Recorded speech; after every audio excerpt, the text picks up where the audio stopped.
Jordan, you're on the screen. You hear us? Everything good? Okay. Second. Okay. Joined by Coach White. Jordan, since you're on the screen, we'll start with you and then go to Hank Tatum. Mike, this was another second half, kind of like Oxford, where it starts and the home team kind of gets on a run. Is there anything you see between those two, shared starts to how that second half played out, and what did you think, kind of, those opening 6, 7 minutes of that second half where things went wrong? Probably our um the overall aura slash body language. I thought we were phenomenal in the first 20, and then early second half we were just different defensively, and then we find ourselves in a hole there pretty quickly. And then we got a little bit stagnant offensively, which allowed Meshack and Ziegler to really crawl into our guards and be useful. Which led to the 9 turnovers, any of them all. But really throughout the game, whether it was first half or early second half, did a poor job blocking them out. Didn't match their intensity on the glass. 18 offensive rebounds. Those two stats there, the 18 and the 19, I think to really tell you what happened out there. But early second half, probably some similarities.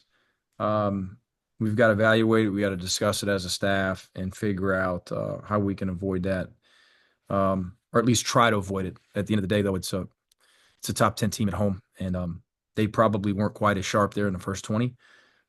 They got it going early second. We helped them with some of those turnovers, and of course got to do a better job on the defensive glass again. Coach, it was kind of that run at the start of the second half there, and you mentioned some of the turnovers, but moving forward, how do you do a better job of stopping a run like that from an opposing team and not Yeah, turning the ball over that leads to points? yeah. Some of it's on all of us, and it starts with me. Um, Silas had a couple of those, but I thought Silas played really, really well too. And it's easier said than done. These guys are so disruptive. They've got experience, but they've got winning experience as well with Meshack and Ziegler. Those two guys together in the backcourt, I don't know that there's another tandem defensively who's better in college basketball. And they did what they did. We did a pretty good job valuing the ball, strong with the ball toughness. Nothing casual there in the first 20. Didn't get into a great rhythm, but not many teams do against these guys, especially at home. Got into a great rhythm late game, once it was loosened up a little bit. Thought we moved it better, got some open looks. Not all of them fell, of course. We've got to shoot it better. We're better shooters than that. But some of it is just being a little bit stagnant, and you find yourself in a hole, and you try to get a little bit creative offensively. But meanwhile, your guard's out there handling the ball versus that intense pressure. As we just played more downhill late in the game, we were more effective. Go to Mark Weiser and then Jack Leo. Excuse me. Mike, you were talking about turnovers after the Oklahoma win, and it seems like maybe a different guy that game versus this game has a kind of a lot of them. How much of a concern is that heading into Auburn that continues to be something that you guys can't minimize? Huge concern. It's been a huge concern all year. As we've had good wins and we've got really good defensive numbers and we've got a lot of good offensive numbers, but that one number has been glaring all year, and we've talked about it, and we've done a lot of stuff in practices. We've done a lot of film work. We've addressed it. I don't know that we're by the end of the year, going to be in the top 3 or 4 in the league in terms of value in the basketball and assist turnover ratio, but we certainly can be better. And I have confidence that we're going to continue to improve because we've showed moments where the ball is moving and our decisions are better, and we're valuing it at a high level. We've had a few games where those numbers have been pretty good. Tennessee will expose you though. If you're soft with the basketball, if you make poor decisions, if you're casual in any way offensively, they'll make you pay for it. Mike, it seemed like when Tennessee went to the press was when it really started to maybe kind of unravel there. What was it Yeah. about the kind of pressure there, just with the offense? Hey, I mean, we had one just glaring possession where we've got 3 guys in press attack and 2 guys not in press attack, and that's unacceptable. It starts with me and our staff.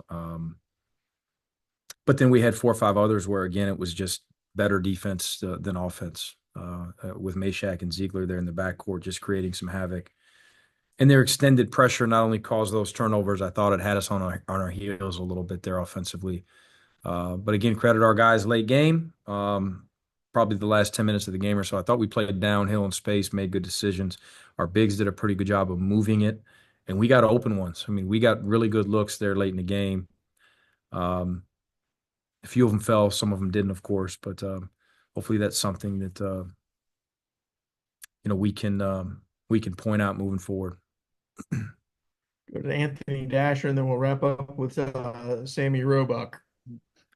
Hey, Mike, you've talked all year long about flushing games, win or lose. Another opportunity coming up. Yep. Y'all have to do that with #1 team coming up. Just again, this team's done well at that all year. What about this time around?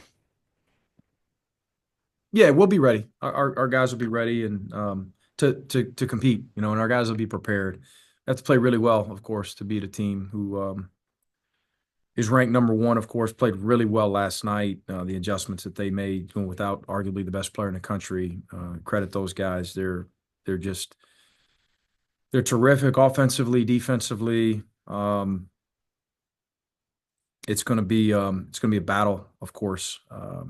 We look forward to Stegman rocking and giving Auburn our best shot. We got to flush this one as soon as possible. We'll get home real late. Guys got to get to class tomorrow, and we'll start talking about Auburn tomorrow afternoon and try to figure out the best plan possible.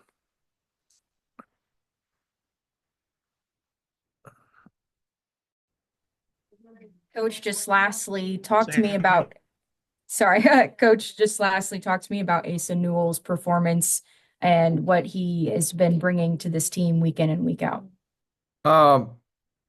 Really good player, unbelievable kid. Was pretty good. He was pretty good. And it's Asa will probably tell you he didn't think he had his best game, but we go to Tennessee and he puts up big numbers and played with a lot of toughness, responded to adversities. Made some good passes late in the game. Could have had a couple more assists there, of course. Was strong with the basketball. I thought their detail with their defensive rebounding was on point. I thought Tennessee did a really good job, and that starts, of course, for us with Asa, and he still found a way to get 3 of them. But we've got to do a better job collectively of getting him some better looks. But he, without a doubt, will be ready to go tomorrow, and again, we'll figure out the best plan moving forward here these next couple of days. All right. Thanks, Mike. Thanks, guys.